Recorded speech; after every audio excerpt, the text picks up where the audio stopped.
lo grabo.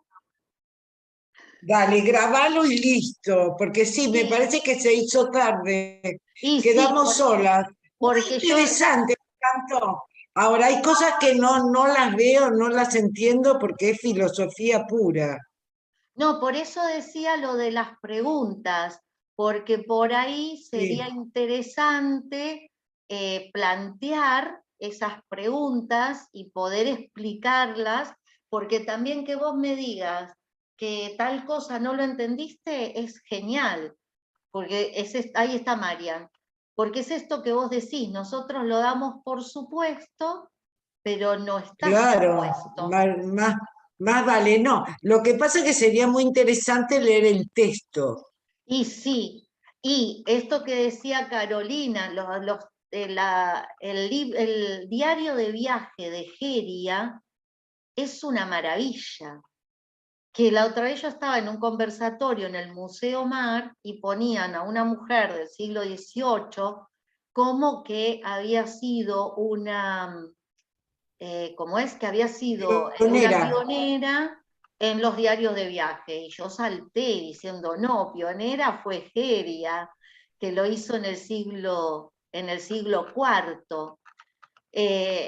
Entonces, bueno, nombrar nada más que a estas mujeres y después, bueno, leer ese fragmento de Margarita y de Christine, lo que pasa que no, yo realmente no, estuve que no tuve tiempo de nada. ¿Dónde están estas mujeres? Entonces, me parece que ya me las pasé. Bueno, sí, me las pasé y con creces. Bueno, una fue Balada, Zaida, esta que nombré Duoda, pero me parece que las tengo al inicio, acá, las tomo de aquí. Duoda, Hildaura e Iris, Ende, Aisha, Aisha bint Ahmad, no, cuando uno quiere hacer, ahí está, Gerberga, Rosvita de Gandersheim, Balada bint al-Mustakfi, Mariam bint Abid Yaqub al-Faisuli al-Ansari, Nasum bint al-Kalai, Quasmunda bint Ismail, Trótula de Salerno, Tolosana de la Caballería, Merecina de Girona, Nosaíta Calderan, y de estas mujeres se conservan fragmentos. Y son interesantísimas, pero bueno, por ahí hago una síntesis y se pueden ver en otro momento lo que ellas han dicho. Y acá están mujeres tardoantiguas y medievales, aquí estamos. Y todas estas mujeres escribían, por ejemplo, sobre todo las mujeres musulmanas, tenían una libertad que la mujer judía o la cristiana no tenía tanto. La mujer musulmana escribía en contra de lo que los varones les hacían o de los amores no correspondidos, y hablaban de filosofía, de la soledad, de a quién elegir por acompañante. Y esto que yo les decía al inicio, y ya lo dejo acá grabado, lo que hablaba al inicio acerca de la película, hay una película que se las recomiendo, que se llama El León del Desierto, que protagoniza Anthony Quinn.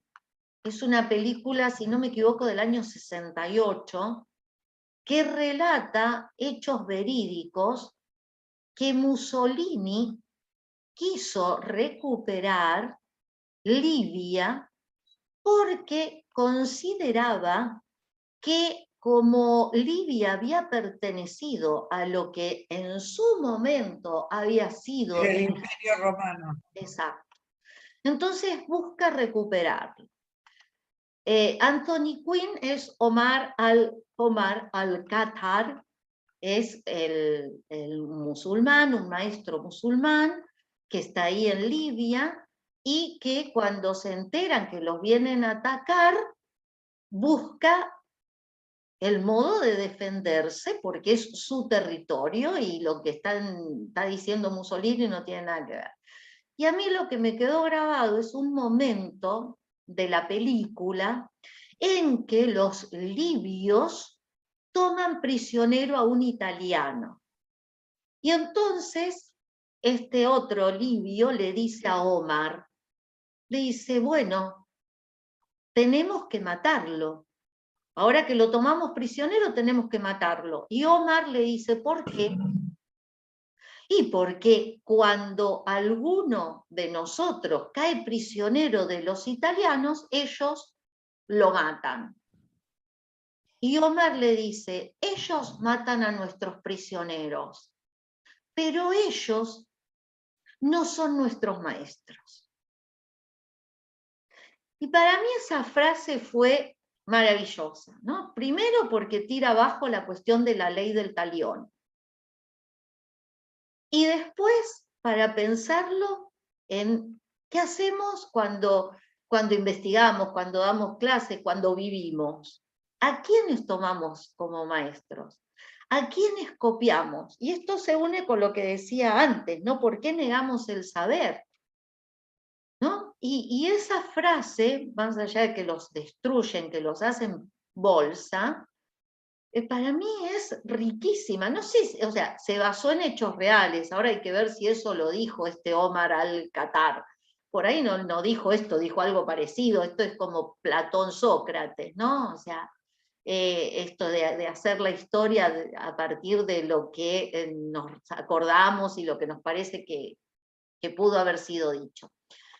Entonces, por eso volví a esa cuestión, porque es lo que tenemos como elementos para historiografiar, ¿no? Una historia hecha de guerras, de muertes, de ley del talión, nos hicieron esto, lo hacemos nosotros, y lo vemos inclusive en el mundo musulmán, ¿no? Yo estuve ahora el viernes y sábado en un congreso dedicado al pensamiento musulmán, fundamentalmente, en honor a Miguel Cruz Hernández, y justamente, o sea, una de las personas, un musulmán, dijo, empieza la exposición, que era muy breve, eran 10 minutos, diciendo, no tengo ninguna bomba ni los voy a insultar de ningún modo.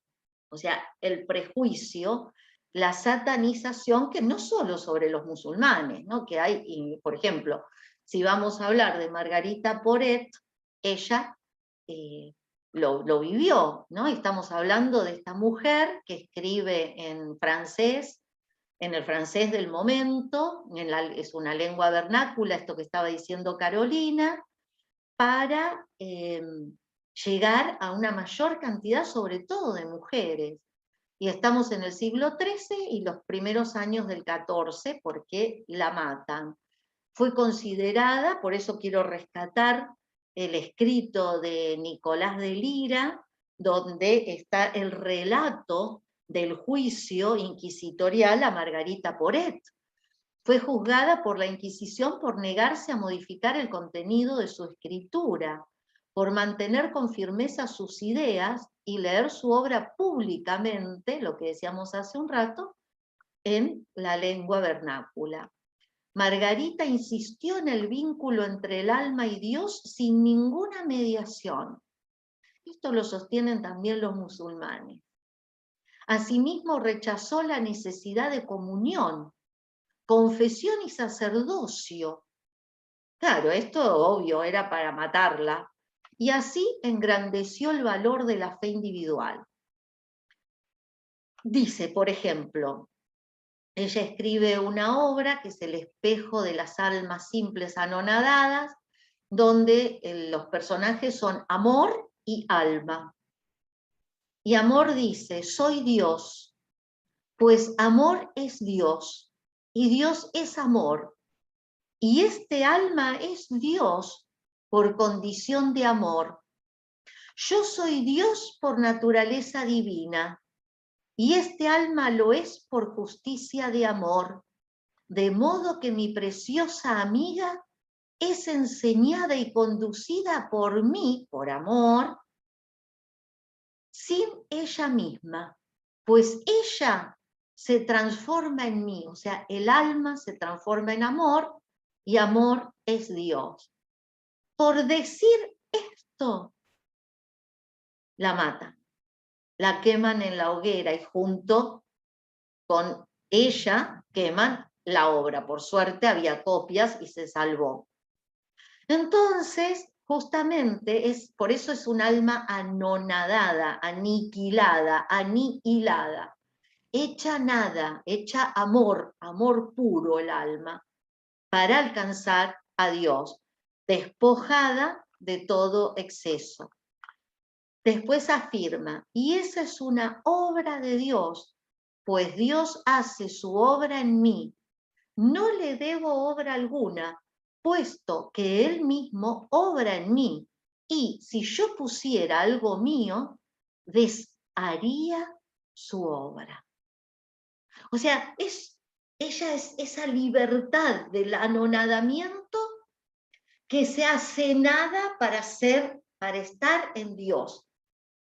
Para darse cuenta que es ese Dios, ¿no? Entonces, no pone nada de ella, se deja invadir por esa mística, y acá quiero aclarar, ¿no?, una cuestión, que no hay que confundir religión, rezo, oración con misticismo. Una persona atea puede ser mística, puede tener una experiencia mística, son cosas muy diferentes, y ella, ahora encontré unos fragmentos de Hiparquía, así que los tengo que leer para agregar en esto. Ella está vinculada a, por ejemplo, Hiparquía o Agustín de Hipona en esta cuestión de la vía interior, de buscarse a sí mismo, buscarse en el alma, pero también gesta influencias en Meister Eckhart, y después Dostoyevsky, Simone Weil, Philippa Foot, Edith Stein, María Zambrano, Sartre, Simone de Beauvoir, Kierkegaard, Husserl, etc. Ha gestado porque inclusive, bueno, más de Christine que de Margarita, por eso puse acá también a Simone de Beauvoir, ¿no? Y, por ejemplo, otra cuestión, voy a leer nada más que los fragmentos de ella. Amor dice, tiene paz el que se mantiene en el no querer nada, allí donde estaba antes de tener el querer. Si pensamos en estas mujeres que nombré, posteriores a Porete, vamos a encontrar este tipo de discursos. O sea, no querer nada, allí donde estaba antes de tener el querer. Voluntad desobediente dice, no puedo ser lo que debo ser hasta que esté de nuevo en donde estuve, en el punto en que estuve antes de salir de él, tan desnuda como lo está aquel que es, tan desnuda como estaba yo cuando era la que no era. Debo tener esto si quiero recuperar lo que es mío. De otro modo, no lo tendré. O sea, cada frase de Margarita nos da para escribir no sé cuánto. No sé, yo lo veo así. Ya después ustedes dirán.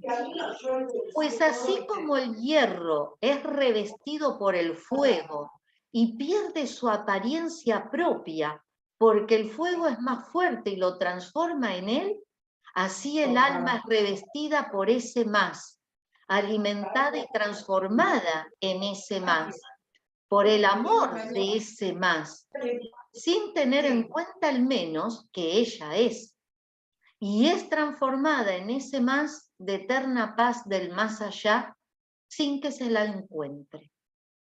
Digo que habrían sido enteramente libres de alma y de cuerpo si hubieran, esto le dice a sus compañeras en el claustro. Digo que habrían, y a los varones, digo que habrían sido eternamente libres de alma y de cuerpo si hubieran seguido mi consejo por medio de las virtudes. Pero no son las virtudes que impone la Iglesia, sino que son las virtudes que se le presentan en el alma. De modo que yo me estableciera en ellos con mi libertad. Pero como no lo hicieron, permanecen enteramente en ese estado del que oís hablar, con ellos mismos. Y esto los libres anonadados, ornados de delicias, lo saben, pues ven por sí mismos las servidumbres de los otros. Bueno, Margarita junto a Jadevik d'Amberes y Matilde de Magdeburgo fueron tres grandes místicas del siglo XIII y se las llamó mulieres religiosae. Bueno, las relaciones acá también, relación con las amas del desierto, contra la secta Libertatis, los denominados herejes del espíritu libre, a quienes fueron vinculados varios místicos y místicas perseguidos y quemados en la hoguera. Bueno, hay bastante, ¿no? Bueno, fíjense, el texto tiene 41 páginas. Y aquí les pusimos el título, el subtítulo de La defensa de las mujeres por una mujer que quiere ser reconocida en su fortaleza como mujer. Este es el caso de Christine de Pisan. Y también voy a leer nada más que algunos fragmentos. Christine de Pisan se enfrenta a... ella se salva porque es literata, porque es escritora, no se mete con la iglesia. Por eso se salva. Ella se enfrenta a Jean de Meun, que es uno de los que escribió el Román de la Rose, que es sumamente misógino. Ya estamos acá, siglo XIV, siglo XV. Y entonces ella está leyendo un libro, el libro de Mateolo, y encuentra que este Mateolo está insultando a las mujeres. Y dice, pero ¿por qué soy tan mala? ¿Qué es lo que pasa acá?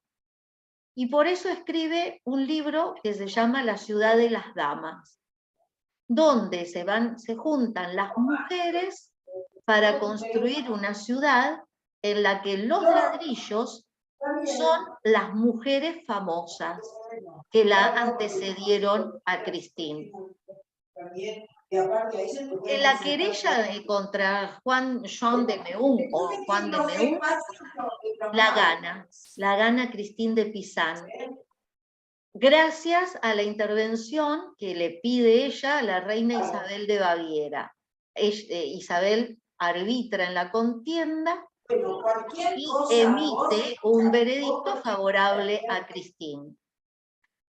La soberbia de Jean de Meun fue su propia ruina, porque Christine relata cómo ella misma se sintió una mujer despreciable, hasta que puesta a reflexionar sobre el asunto, se da cuenta que no lo es. Es una mujer fuerte que viuda se hace cargo de sus 3 hijos y les propicia el sustento familiar. Voy a leer algunos fragmentos, el resto, era el libro, me había olvidado, el libro de las lamentaciones de Mateolo. Estos escritos de Mateolo le generan un sentimiento de molestia y vergüenza por ser mujer. Y dice Christine. Perdón, sí. ¿te interrumpo un segundo? Sí.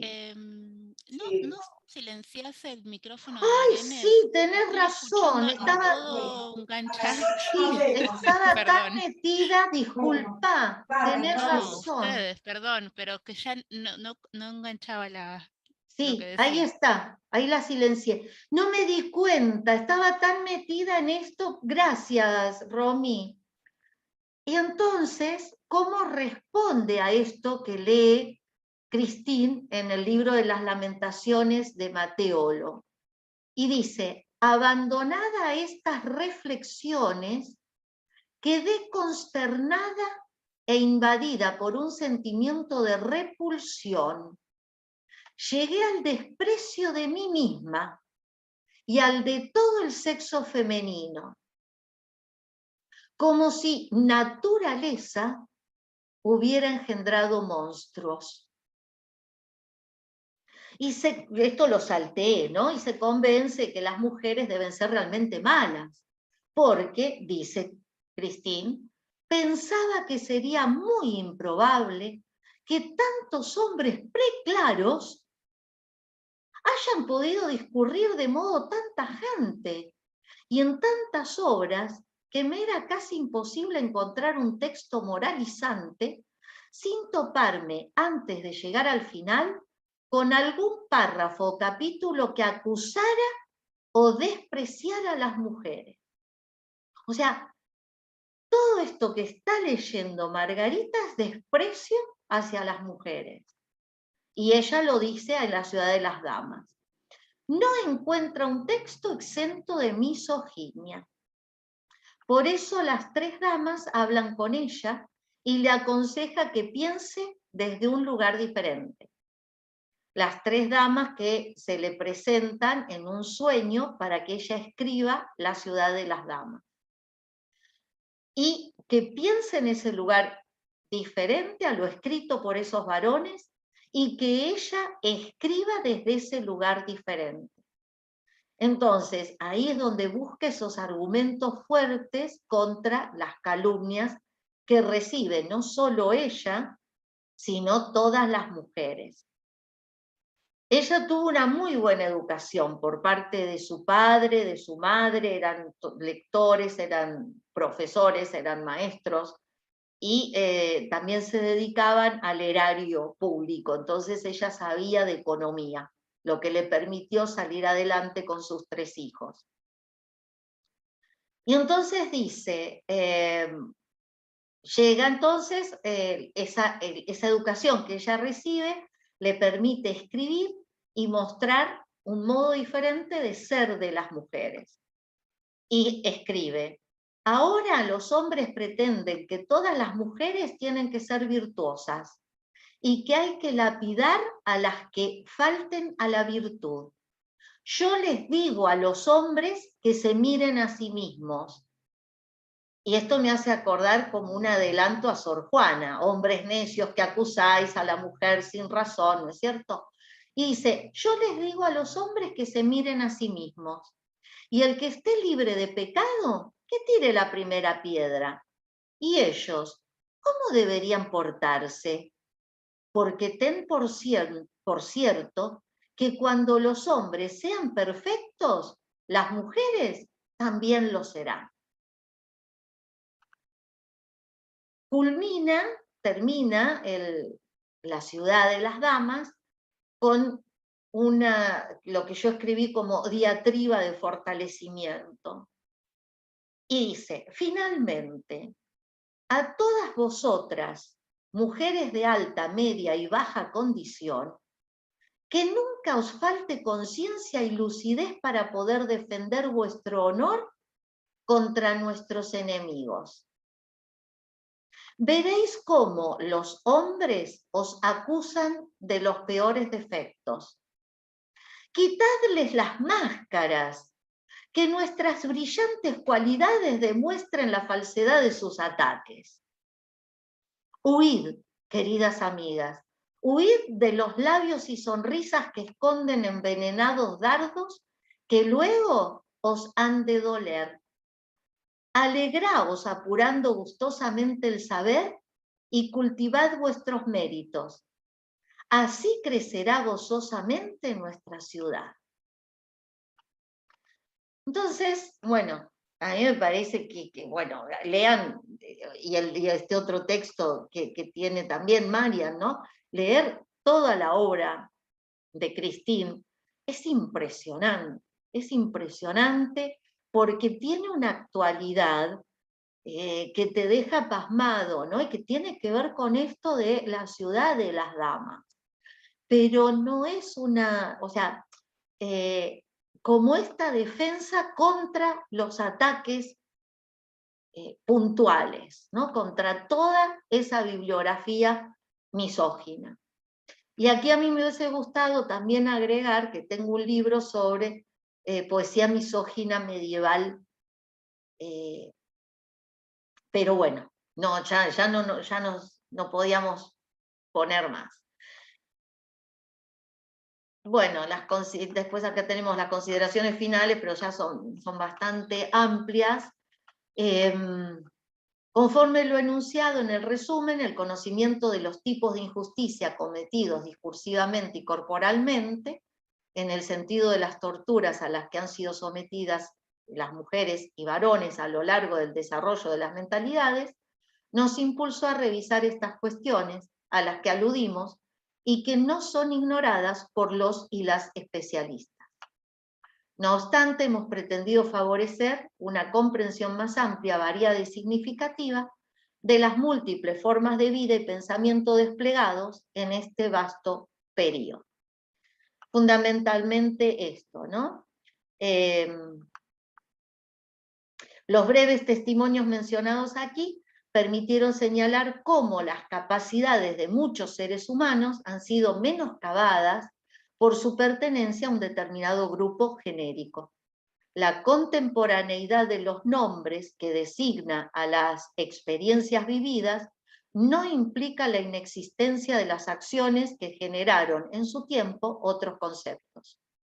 El criterio de injusticia epistémica y hermenéutica colabora en la visibilización de posiciones unilaterales en la historia, silenciamientos de argumentos divergentes, imposibilidades de versiones heterogéneas, que fueron imponiendo posturas homogéneas, porque hubo cierta heterogeneidad, pero que fue también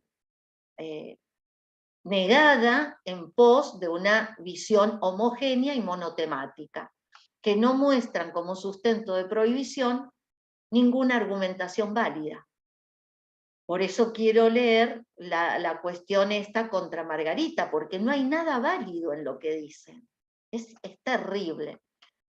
Bueno, reiteramos cómo la injusticia epistémica se produce cuando faltan recursos interpretativos colectivos, esto lo tomamos obvio de Miranda Fricker, para que un determinado grupo pueda comprender aspectos significativos de su experiencia social, como ha sucedido, por ejemplo, en la historia de las mujeres. Y también se produce cuando leemos que muchas de estas cuestiones son repetidas por filósofos posteriores, a los que se llama padres innovadores, ¿no? Ignorando gran parte de la historia de estos conceptos. Acá nos referíamos precisamente el hecho que, o sea, yo no puedo cambiar la historia, lo que pasó, pasó, lo que se hizo, se hizo. El problema es cuando eso se mantiene. O sea, ¿cómo puede ser que estamos en 2021 y seguimos con este discurso y negando a estas mujeres? Negando nosotras mismas a estas mujeres que nos están dando herramientas para pensarnos. Entonces, se llama, padre de, ¿no? Fulano es el padre del existencialismo, Mengano es el padre de la subjetividad, el sultano es el padre de no sé qué. Qué padre cuando hay todo un movimiento que está gestando un cambio y que esos cambios son negados, ¿no? Ese es el problema. Son mujeres de su época, no son adelantadas. Relatan lo que vivieron en su época. Bueno, y acá con esto terminamos. Gracias por el aguante. No se te escucha, Irene. Ahí está. No, digo que re interesante, a mí me encantó, pero el 20% capto. Pero lo de las mujeres lo entendí perfectamente. Esas viste que Susana se va por las ramas, entonces eso lo pierdo, pero por lo menos lo sustancial me parece re interesante. Bueno, chicos, los dejo, tengo que preparar todo para mañana. Gracias, Hasta luego. Irene. Gracias. Hasta luego. Hasta luego. Bueno, no sé si quieren decir algo, si no, ya acá dejamos. Sí. No, yo tengo un comentario chiquitito, igual lo retomamos cuando me lo anoté, así que lo retomamos cuando en la próxima que está Carolina. Pero dos comentarios que me parece que sirven también para leer el trabajo de ustedes, ¿no? Que está muy bueno. Uno es que hay como dos, ustedes marcan al principio del artículo una forma de injusticia, ¿no? Que tiene que ver con el olvido y con la negación a lo largo de la historia y hasta hoy, ¿no? De estas mujeres, de las amas del desierto, entre otras. ¿Bien? Ahora, eh, cuando desarrollan el trabajo, además de dar cuenta, por ejemplo, cuando Carolina dice, sí hay textos de estas mujeres, ¿no es cierto? No es que no escribieron nada, etcétera, etcétera, no es que no sabían ni leer, qué sé yo.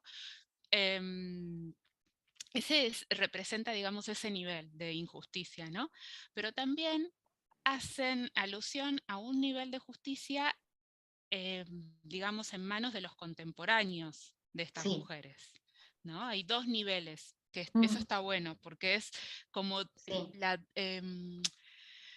la injusticia de la historia lo que hace es reafirmar, digamos, de otra manera, esa injusticia de los contemporáneos en su momento.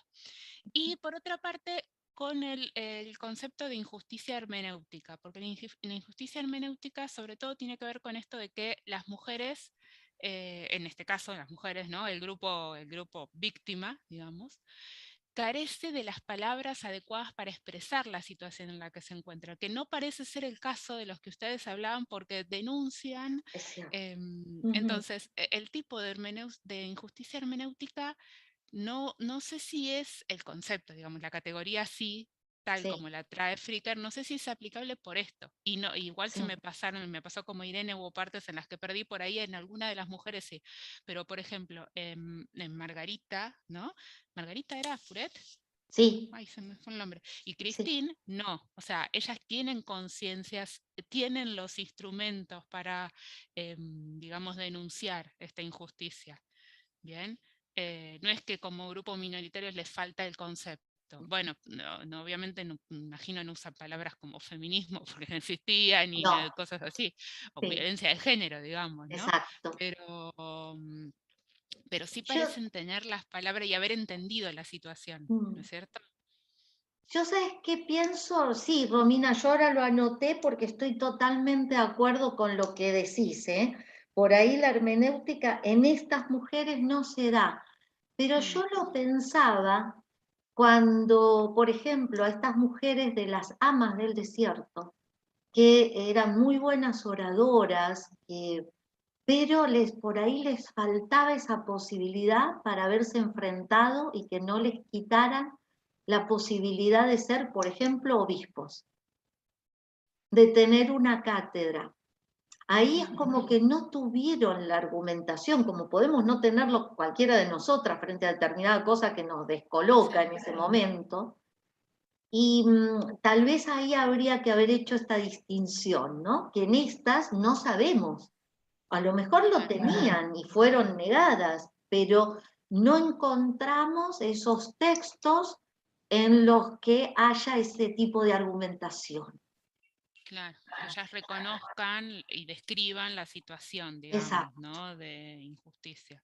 Pero sí, exacto. está bueno eso, sobre todo, y marcar claramente, pues lo hacen en la práctica, digo, pero que está bueno Sí. para llamar la atención, marcar que la injusticia hermenéutica, la injusticia, los dos tipos de injusticia se dieron en su momento, digamos, Mm, bajo la forma, por ejemplo, del descrédito, que uno podría pensar lo de Cicerón, por ejemplo, ¿no? Que es una sí. forma de argumento ad hominem, y que eso no tiene una cuestión de género, pero está No. marcado, ¿no es cierto? Entonces, es la violencia, la injusticia por sus contemporáneos y después que se perpetúe, digamos, esa violencia a través de la historia por medio del olvido, la negación, Mm, etcétera, etcétera. ¿Viste? Es como que en me parece, ¿no? Así como yo escuchaba lo que ustedes contaban, que, por ejemplo, la violencia ejercida por Cicerón tenía al menos dos componentes. Una cuestión de que porque es mujer puedo decir esto, ¿no es cierto? Y otra cuestión de un interés práctico, que es anular, ¿no es anular el discurso de ella, no tanto por ser mujer, sino porque políticamente no me convenía, ¿viste? Y en cambio, la violencia que viene después del olvido de lo que se dice, de lo que dicen las mujeres, ya entra, ¿no?, en un tipo de violencia más... sí, epistémica, bien concreta, digamos, en el sentido que porque es mujer, no Sí, importa que todo lo demás, ¿no? sí. Pero sí, está muy bueno, me gustó mucho el trabajo. Lo de Cicerón, obvio, no forma parte de este artículo. No, que lo estabas Por leyendo del libro de eso, sí, Carolina, sí, pero digo, sí. Pero después hacer que... esa distinción porque está buena, como que hay dos formas de violencia, una desde los contemporáneos Sí, de ella y sí, otra sí, que sí, es distinta, pero sí. perpetúa, digamos, ¿no? La anterior, que es la de la historia, digamos, la historia de las ideas, ponele. Que de hecho es una pena que no haber tenido el libro de Carolina cuando escribimos este artículo, porque él lo Claro. terminó bastante tiempo después. Pero sí, sí, no, ya eso lo anoté porque es cierto, tendríamos que haberlo, me parece que por ahí no está tan marcado, sí, No, pero que está bueno además eso, los dos sí, niveles, me parece, porque se notan cuando ustedes hablan, los dos niveles de violencia, onda, que sirve como trabajo histórico, ¿no? El de ustedes sirve como trabajo histórico de historia de la filosofía propiamente dicho, sí, porque cuentan las violencias de los contemporáneos, pero también sirve como trabajo crítico en el sentido de que aún se mantienen esas violencias bajo otra forma, ¿viste? Bajo otro exacto, mecanismo. sí, sí. Sí, sí, es terrible, ¿no? Es una situación, sí, bastante, bastante compleja. Y lo interesante es que, por eso insisto en esto y en esto que vos decías, Romina, lo que acabas de decir, los escritos están, pero yo esto lo dije en el Museo Mar el otro sábado. El problema es que no van a buscarlos a las bibliotecas. Claro. Nos quedamos con esto que nos dijeron, así como cuando yo cursé latín me quedé con lo que me dijeron de Cicerón, así hacemos con un montón de escritos, no salimos, porque no sabemos, porque nadie nos dice, por eso yo decía, o sea, ¿qué estamos haciendo con el estudiante, no? ¿Cómo los Claro. preparamos para ser investigadores? Si no les decimos, no les ponemos preguntas y cuestiones. No, claro, que no te tiran una punta, o sea, uno no puede tener No, consideraciones acerca de lo que no sabe que existe, y listo, no. no hay vuelta que darle. Para mí Cicerón era Cicerón, ¿viste? Oh, Cicerón. Porque nunca leí Claro. nada parecido a esto. Nadie ni siquiera esbozó algo de lo que yo encontré que lo traduce Carolina. Y supongo que muchas personas eso lo debían conocer. No, tal cual. Mm, sí, sí. Por eso digo, ¿no? O sea, tenemos que ir y buscar y revolver y no quedarnos con eso. No es fácil, porque como decía Fortuny, nadie da lo que no tiene, ¿viste? A eso voy, no, o sea, no puedes tener una opinión sobre lo que desconoces en absoluto, o Exacto. sea, que no, entonces, Por eso sí, me pareció importante hoy incorporar esos fragmentitos, ¿no? Del escrito recuperado por Carolina, porque es un trabajo de recuperación de ella. Pero el escrito está, porque toda la referencia bibliográfica está. O sea que cualquiera va a una biblioteca y lo encuentra. claro. O lo que expuso también Julián Barenstein en el Congreso de Colombia sobre un escrito de Anselmo de Canterbury, pero absolutamente misógino, tremendo. Y yo lo desconocía. Leí un montón de cosas de Anselmo. ¿Y eso? Sí, tal cual. Y de pronto decir, ah, sí. Gracias, Romy, gracias, sí, de esto tenemos que, por eso, bueno, después, ahora que estamos, bueno, queda un minuto, vamos a hacer una reunión, las personas que vamos a, espera que dejo de grabar porque esto, las personas que